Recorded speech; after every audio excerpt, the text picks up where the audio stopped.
Good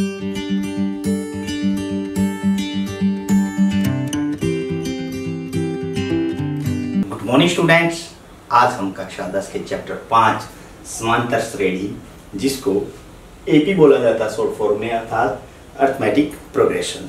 arithmetic progression के बारे में, समांतर श्रेणी के बारे में पहले उसकी परिभाषा और उसके बाद उसका व्यापक रूप, जिसको हम जनरल फॉर्म बोलते हैं, वो देखेंगे कि किस प्रकार होती है।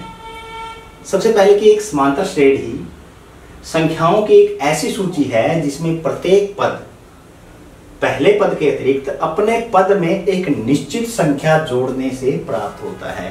अर्थात कुछ संख्याओं का समूह है और समूह एक व्यवस्थित समूह है जिसके अंदर संख्याएं किसी टर्म्स एंड कंडीशन के अनुसार लिखी जाती हैं। वो टर्म और कंडीशन क्या है कि पहले पद को छोड़कर जो अगला पद और उससे अगला पद, उससे अगला पद, उससे अगला पद आएगा, पहले और उससे अगले पद के बीच में या दूसरे और तीसरे पद के बीच में एक समान निश्चित संख्या जोड़ी गई है।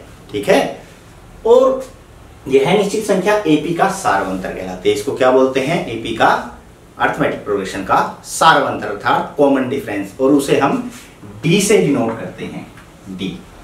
ठीक है, सारवंतर कहलाती है। यह सारवंतर धनात्मक, ऋणात्मक या शून्य हो सकता है। जो डी है, जो उनके अंदर अंतर है, वो क्या हो सकता है? शून्य भी हो सकता है, धनात्मक भी, ऋणात्मक भी। अर्थात जोड़ने का मतलब यही नहीं है कि संख्या बढ़ेगी ही।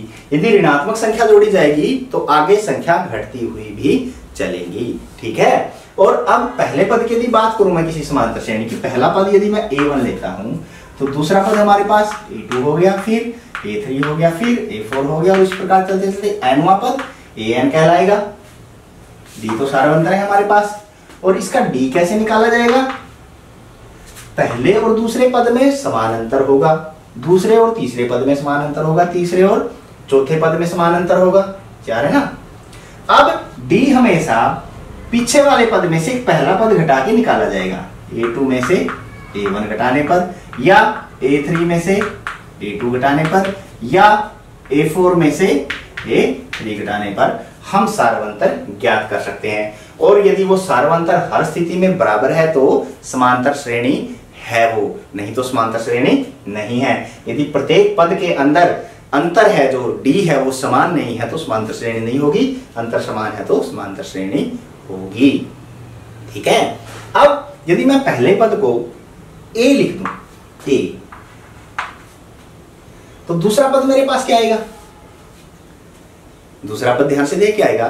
दूसरा पद a के अंदर मैं क्या जोड़ूंगा? d को जोड़ूंगा, तभी दूसरा पद आएगा ना, a जमा d। और तीसरा पद, अब दूसरे पद में d जोड़ूंगा, a जमा d में d जोड़ूंगा, तो d कितनी बार आ गया? 2 बार, तो a जमा 2d। फिर a जमा 3d, ये d ही तो जुड़ रहा है। और nवां पद क्या होगा? देखो, ये पहला पद है, ये दूसरा पद है, ये तीसरा पद है, ये चौथा पद है। अब nवां पद ध्यान से देखें भी, जो n वाला पद आएगा, nवां पद का मतलब एक n, एक संख्या हमने ले ली कि किसी भी संख्या का या कोई भी पद हम कैसे निकाल पाएंगे, एक संख्या ले ली। अब यहां पे ध्यान दें, a तो सब में है, देखो हर पद में a है तो a तो आएगा ही, जमा d भी सब में है, देखो पहले पद में नहीं है ना, क्योंकि पहला पद तो यहां से स्टार्ट होता है। ठीक है, अब दूसरे पद में 1d है, तीसरे पद में 2 है, चौथे पद में 3 है। अर्थात जो भी पद हमारे पास आ रहा है उससे एक संख्या कम करके d लिया गया है। अब हमारे पास nवां यदि पद हम लिखेंगे, nवें पद को हम कैसे लिखेंगे? इसकी n से एक कम करके, अर्थात n घटा 1 पद कम करके, और फिर d से उसको गुणा करेंगे। तो ध्यान से समझे, यदि मैं आरवां पद निकाल रहा हूं, देखो आरवां पद, अब आरवां पद क्या होगा? a जमा, आरवां पद है तो r में से एक कम करना पड़ेगा, तब d से गुणा करना पड़ेगा, ये आरवां पद होगा। पद हम इस प्रकार से निकालते हैं। और ये जो हमने ये वाली जो एपी सीरीज बनाई है, एपी, ये एपी की जनरल फॉर्म है।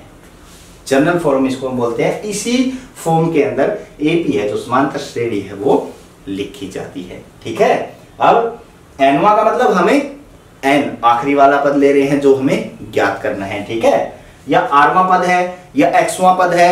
एक्सवां पद को कैसे लिखेंगे? a जमा एक्स घटा 1 गुणा d। ठीक है, ये होगी समांतर श्रेणी। अब समांतर श्रेणी भी हमारे पास दो प्रकार से आती है, परिमित और अपरिमित। परिमित कौन सी हो गई? जिस श्रेणी के अंदर जो संख्याएं हमें दे रखी हैं वो उनकी गिनती की जा सके। यदि मुझे एक समांतर श्रेणी दे रखी है, मैं एक समांतर श्रेणी लिख के उसको ही क्लैरिफाई कर देता हूं कि 2, 5, 8, 11, 14 और 17 है, ये दे रखी है मुझे समांतर श्रेणी। अब पहले तो ये देख लें कि यह समांतर श्रेणी है, ये तो श्रेणी ही दे रखी है, हमें सिर्फ संख्याएं ही दे रखी है। तो 5 में से 2 गए 3, 8 में से 5 गए 3, 11 में से 8 गए 3, 14 में से 11 गए 3, 17 में से 14 गए 3। देखो सबका अंतर 3 के बराबर आ रहा है, तो ये समांतर श्रेणी है। और इसमें कितनी संख्याएं? 1, 2, 3, 4, 5, 6 संख्याएं हैं, तो ये परिमित है। हमें श्रेणी के संख्याएं यदि पता है इतनी इसमें संख्याएं हैं तो वो परिमित एपी कहलाएगी। परिमित का मतलब फाइनाइट और अपरिमित का मतलब इनफाइनाइट। तो इनफाइनाइट क्या होगी? जिसमें हमें, जिस श्रेणी में हमें संख्याओं की जो संख्या है वो ज्ञात नहीं होगी, वो बढ़ती ही चली जाएगी, अर्थात जिसके पीछे हम डैश डैश डैश से लगा देते हैं। अब इसके पीछे यदि मैंने डैश लगा दिया तो ये अपरिमित होगी। क्यों?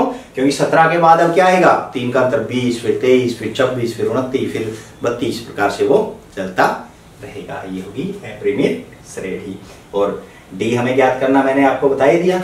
डी किस प्रकार ज्ञात करेंगे कि पीछे वाले पद में से उससे पहले वाले पद को हम घटा देंगे तो हमारे पास डी आ जाएगा और समांतर श्रेणी इस प्रकार से लिखी जाएगी।